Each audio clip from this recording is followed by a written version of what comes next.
mag-itlog na lang muna tayo. Kasi ito, madaming kamatis. Ganyan natin.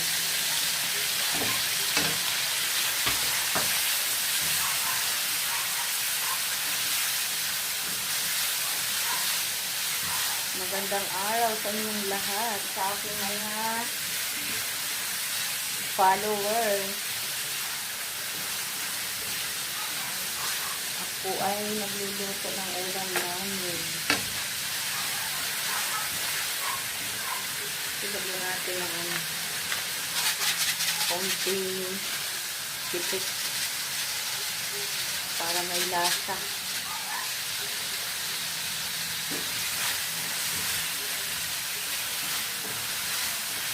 Tapos konting asin. Ganda yung asin. Para hindi umalat. Konti lang.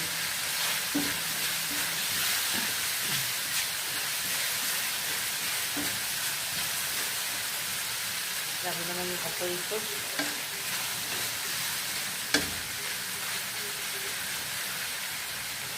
Takpan muna natin at apoy magano ng itlog.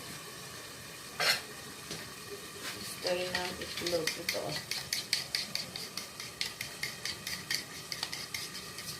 Lagyan ko yan ng itlog.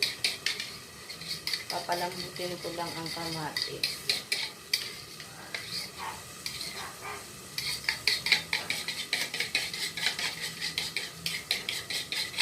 Pag malambot na yan, ibubuhos ko na itong itlog.